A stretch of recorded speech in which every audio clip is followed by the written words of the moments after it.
Hey guys, Adam here. So we are going to look at today a bit of a reaction slash commentary too. So this is Cinemassacre, so this is something a little bit different. I know generally speaking people tend to go for the AVGN ones, but I do want to look at the movie reviews and the rental reviews, and there's a very specific playlist for the rental reviews that I quite like to pick a few out. So this one I don't think is in the rental reviews thing, so I think actually they've put that on hold for a bit, but this is in the sort of generalized movie review stuff. So this one's called The Treasure of Sierra Madre, and I have absolutely no idea what it is, so I figured let's give it a play and check it out, and we can watch it at the same time. Oh hey, it's after hours at Cinemassacre Video, and I'm putting in a little overtime to talk more movies. Cool. But first, a word from our sponsor. Okay. It came from the internet. So we'll check this video out. Slabs of magic alloys ritualistically bound together with synthetic fibers by the necromancers at Ridge Wallets. So it makes me laugh because styles and colors like the we're about the same age. I think I'm a little bit older than James Rolfe, but I mean we've both got the same hairstyle these days, I'm afraid, which is not a lot of hair. I'm worse than he is. I mean, yeah, this is like, check it out, a lot worse. Opening everything important. But I've got the hat going on. And coffins. It's an age thing. It's an age thing. I've got the glasses here as well, but fortunately I don't necessarily need to wear them all the time. Cinemassacre for So 10% all of that's off nice your and clear.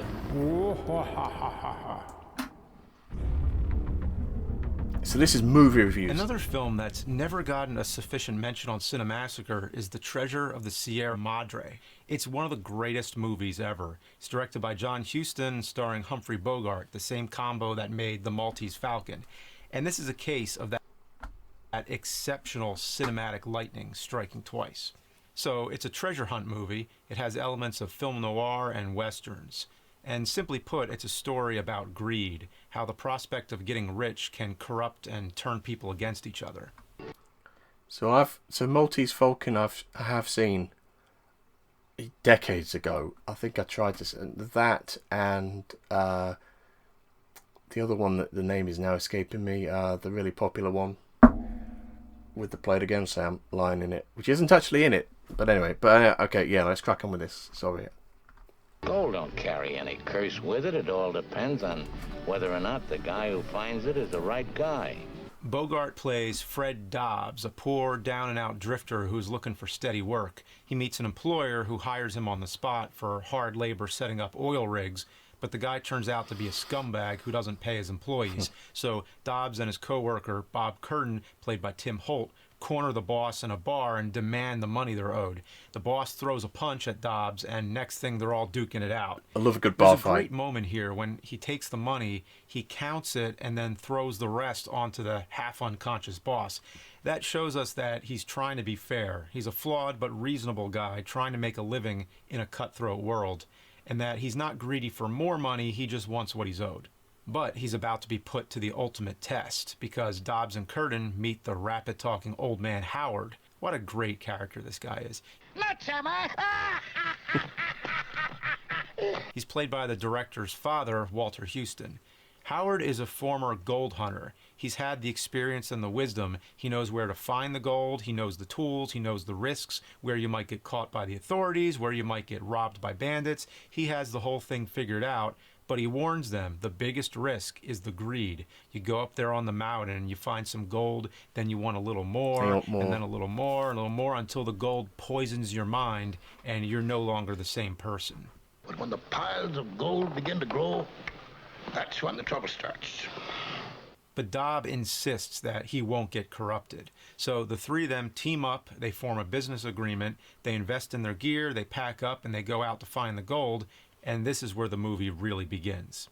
All the mountain and desert photography is gorgeous. This type of scenery often looks best in color, but black and white gives it a special tone. As always, I love how the white and black clash together and the grays give off a silvery glow. It lends more to the cynical noir look with a sense of doom in the air. It was all shot on real locations. Very little of this movie, I think, was filmed in a studio, which makes it much more authentic. You can tell they're really out in the middle of nowhere, and you can see the sand sticking to their sweat-dripping faces. The plot takes a 90-degree turn every step of the way. A fourth guy, Cody, shows up and wants a share in the profits, or else he'll alert the authorities. So the others have to make a decision if they're going to kill him or not. And the tension just builds and builds. They also have run-ins with bandits, and every possible thing that could go wrong goes wrong. But the ultimate antagonistic force, the greed aspect which the old man predicted, slowly begins to take shape.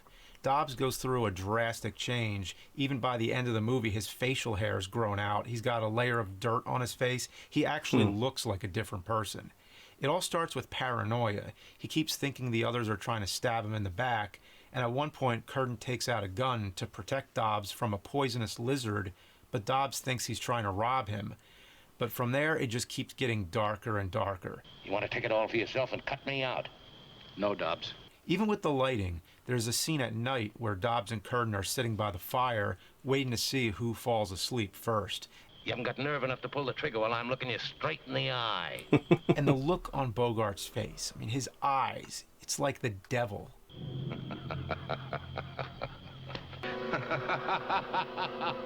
The dialogue is top-notch. It has all those tough guy threats. For example, when Cody uses some of their water to make coffee, Dobbs says, "The next guy who takes some of my water, I'm going to let it out of him through bullet holes."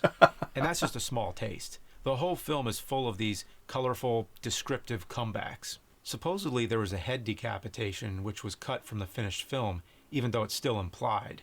For 1948, it's hard to imagine a dummy head rolling away, but I would love to see it, as it's probably the first or one of the first severed heads in movies. I've never seen this deleted shot come up anywhere, but if it exists, finding it would be like another Holy Grail situation. The ending is not your typical Hollywood ending. I don't want to spoil it in case you haven't seen it. I really want to encourage people to see this movie and experience it for themselves.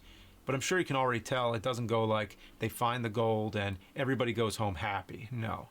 I don't want to tell you exactly how it goes down, but it's well played. It has the right amount of irony, cynicism, and with a tiny light at the end of the tunnel. Even though it's hard to imagine the movie ending any other way, the head of Warner Brothers, Jack Warner, hated it and was very vocal and unhappy about many aspects of the film. And sure enough, I guess he was validated, because the initial box office results were underwhelming, though it became a critical success. It made it onto many all-time greatest film lists, deservingly so, and it's inspired many filmmakers like Steven Spielberg. You can tell the character Dobbs is one of the many influences for Indiana Jones. Yeah, let's just do a quick... I want to just check out. So, Treasures of Sierra Madre. The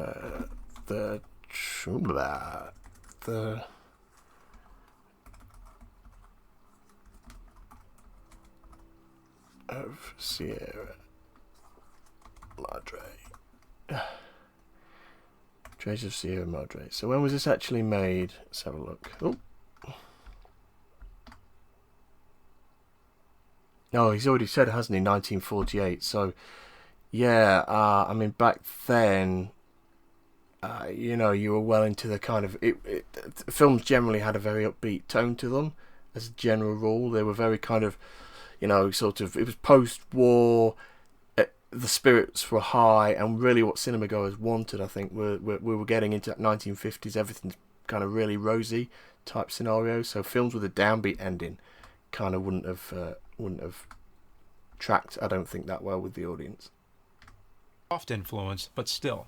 Stanley Kubrick said it was his fourth favorite film, Sam Raimi said it was his number one, and Vince Gilligan said it was one of his favorites, which makes perfect sense because it reminds me a lot of Breaking Bad, with characters who work together only to double-cross each other, for the tables to turn, and for the plot to twist at every corner.